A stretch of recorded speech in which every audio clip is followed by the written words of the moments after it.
Olá pessoal, eu vim aqui nesse espaço propositadamente porque eu quero começar a conversar com vocês a respeito de escolha de candidatos, seja ao legislativo, seja ao executivo.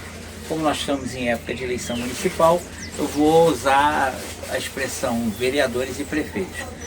Eu estou aqui nesse espaço propositadamente. Por quê? Porque atrás de mim vocês podem ver um trecho de uma comunidade.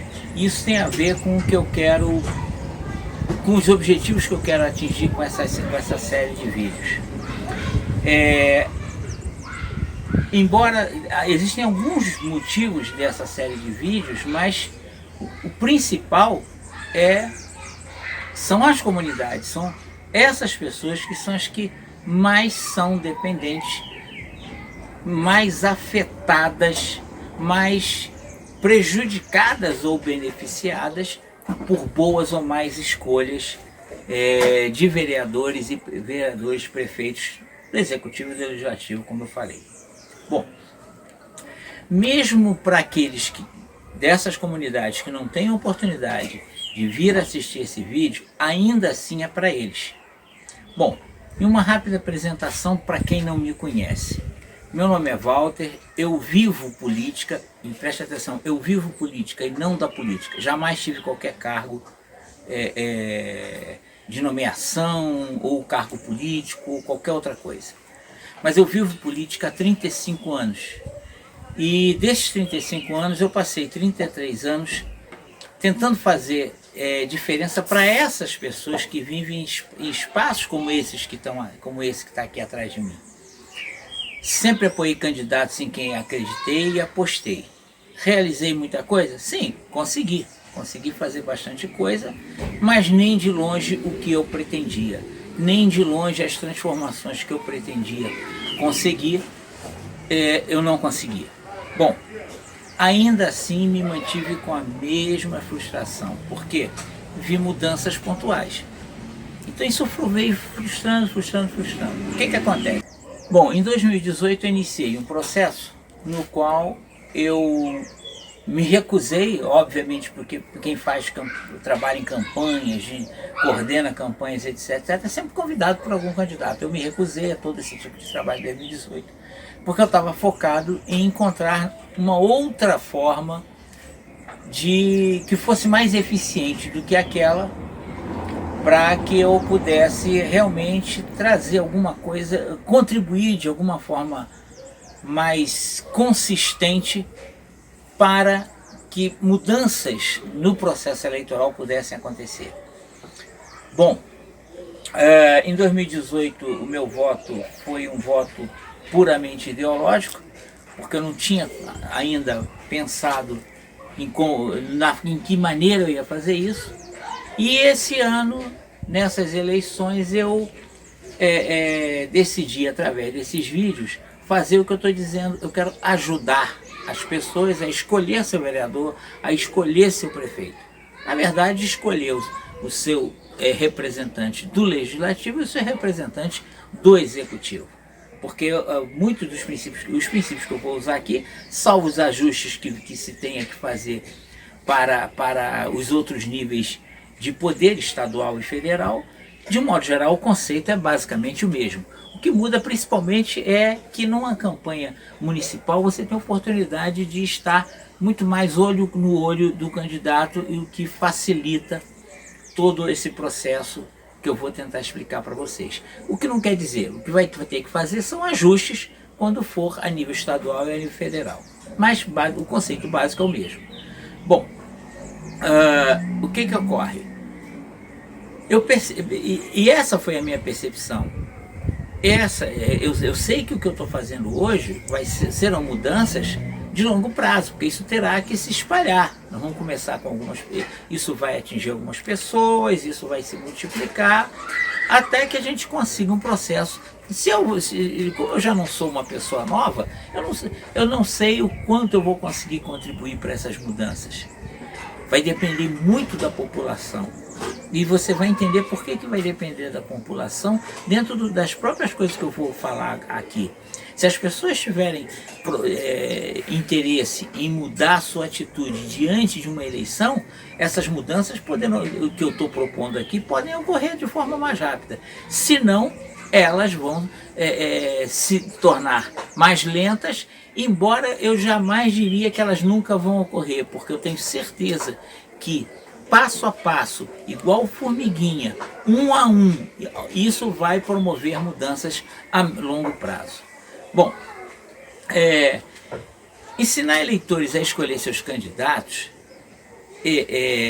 a legislativo e a executivo, além disso, eu vou também, a partir desta eleição, iniciar um trabalho de consultoria legislativa para aqueles vereadores que se elejam e queiram fazer diferença, queiram ser legisladores diferenciados, que façam um trabalho realmente decente,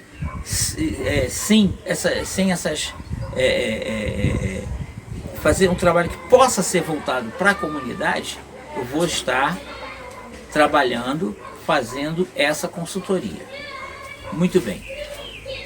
Nessa série eu vou focar os eleitores e seu voto para o legislativo, mas o candidato atento vai observar que muitas das coisas que eu vou dizer vai se aplicar a ele próprio para ele se conduzir em campanha e pós-campanha, eleito ou não eleito. Vamos começar. Eu quero fazer uma pergunta a você, eleitor.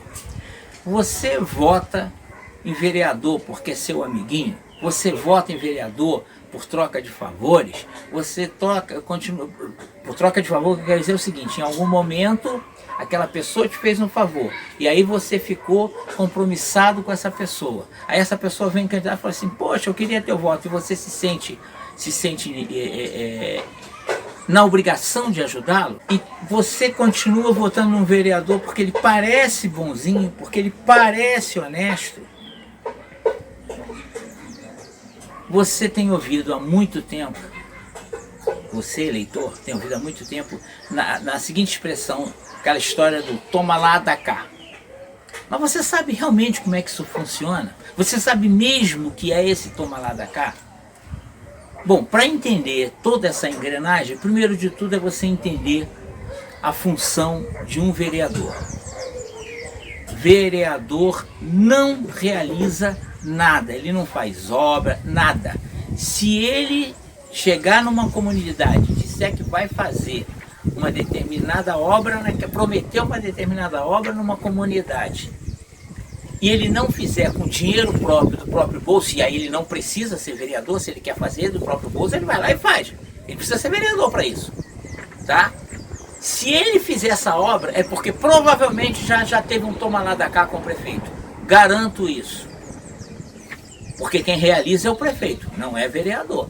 Então, para ele conseguir isso do vereador, o que ele teve que fazer? Negociar. Voto em alguma situação, alguma coisa aconteceu. Muitas vezes, pura e simplesmente, dinheiro. Muito bem. Sabe aquele favor que o vereador fez para você, que eu citei ainda há pouco? Que pode ser esse favor? Passou você na frente de alguém, você na frente em alguma prestação de serviço, conseguiu uma vaguinha no serviço público, as famosas nomeações, sem que você preste muita atenção, sem que você preste nenhuma contrapartida real, ou seja, você não está trabalhando, você ganhou uma função e você não trabalha realmente por ela, tá? Você fica nas comunidades fazendo política para aquele vereador. Isso é toma lá da cá. Cada vez que um favor desse acontece, você se torna mais preso a quem fez esse serviço. No caso, o vereador. Se você não entendeu na prática o que isso vai acontecer, eu vou dizer textualmente: você contribui para a corrupção se você adota essas práticas. Portanto, quando você ouve os políticos são reflexo do povo, é verdade. Uma coisa que quero com essa série é dar minha contribuição para melhorar esse estado de coisas. Esse é o objetivo. Duas são as principais funções do vereador. As outras são meras perfumaria. fiscalizar o executivo, que se tiver no toma lá da cá já não fiscaliza, tá? No caso nosso, que nós estamos falando atualmente, o prefeito, e votar o orçamento anual e o plano plurianual anual, em conjunto com a lei de diretrizes orçamentárias. Muito bem, então vamos entender o que é essa engrenagem. Aqui, evidentemente, caberá o desdobramento, para vocês poderem entender. Então vamos lá. Vocês gravaram que a função principal do vereador é fiscalizar o executivo, votar o orçamento anual que é enviado pelo prefeito, um plano plurianual que inclusive nós teremos o ano que vem aqui no município, em todos os municípios, a votação do plano plurianual, que é o plano ele é votado em 4 anos, em conjunto com a LDO, que é a Lei de Diretrizes Orçamentárias. O que é a LDO? Que são as normas e regras pelas quais que vão nortear o orçamento anual. Evidentemente que a LDO essas coisas são propostas pelo prefeito, porque a Lei de Diretrizes Orçamentárias ela tem que ser compatível com aquilo que o prefeito se comprometeu durante a campanha. Ok? Mas vamos lá. Eu queria que você pensasse numa coisa comigo. Você acha normal a formação de grupos de base legislativa que você escuta tanto? Você escuta isso em todos os níveis. É o prefeito, é o governador de estado, é o presidente, não. É aquela história de se aproximar do centrão, é onde surge o assunto, toma lá da cá. Não é assim que você ouve? Muito bem. Você acha que isso aí está certo? Bom, você tem a sensação de que não está certo. E eu vou garantir a você, não está certo. Num regime republicano como o nosso, isso cai no toma lá da cá. Porque para o executivo ter o apoio do legislativo, ele acaba barganhando e fazendo trocas. Essa base parlamentar, ela é prevista constitucionalmente nos regimes parlamentaristas, não no nosso. No nosso é a inconsequência, porque eu não vou dizer que é consequência, a inconsequência dessa legislação partidária que nós temos. Vocês ouvem também falar muito da necessidade da reforma política. E se com essa porta do toma lá da cá, você acredita que vai acontecer alguma reforma política? Eu não. Mas eu não quero desviar do nosso foco central. Eu estou apenas fazendo alguns adendos para vocês poderem entender o que acontece. Muito bem. Por que no parlamentarismo é previsto constitucionalmente essa formação de base parlamentar? É porque o chefe do executivo não é eleito. Ele é indicado por aquele que foi eleito, que é o chefe de Estado. Entendido isso? Então ele precisa formar uma base parlamentar, porque ele não foi eleito. Então ele precisa dessa base parlamentar. Muito bem. Ele é indicado, ele é aprovado pelo parlamento, e se ele é aprovado pelo parlamento, significa que ele conquistou uma maioria de votos na aprovação daquilo que é o seu projeto de executivo, ou seja, daqueles que executam as coisas dentro do Estado. Agora, do mesmo jeito que ele pode receber essa aprovação do parlamento, que é chamado voto de confiança, o parlamento também pode se reunir, votar um voto de desconfiança e retirar ele. Então essa é a estrutura do parlamentarismo. Não é o nosso caso. Ok? Então veja bem, no nosso caso isso é uma distorção. Isso leva a gente a uma situação do toma lá da cá. Nós somos uma república, não somos uma república parlamentarista. Isso é uma outra discussão que nós poderíamos depois explicar melhor isso em outro momento, em outra parte, em outros vídeos. Não faz parte da nossa série. O que você precisa entender é que essa formação de base é outra situação de tomar lá da cá. Bom, a outra função do vereador, uma das funções do vereador, conforme falei para vocês, seria de elaborar leis.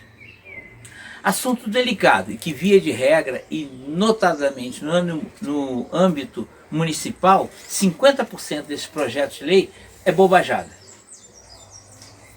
Você vai olhar os projetos de lei deles, poucos projetos de lei são efetivamente isso no âmbito municipal. A nível estadual e federal isso ganha uma outra dimensão. Mas a nível municipal, metade dos projetos que esse pessoal coloca é bobajada. Até porque eles não querem fazer muita marola, não. Bom, a Constituição confere ao Poder Legislativo incumbência de exercer fiscalização externa do Executivo.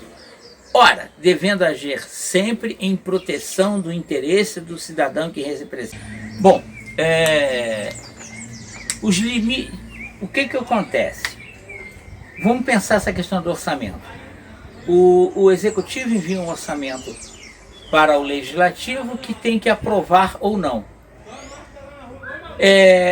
Isso lá na Constituição de 1988, os deputados começaram a questionar essa questão desse orçamento que eles aprovavam ou reprovavam e a possibilidade da interferência do Legislativo nesse orçamento.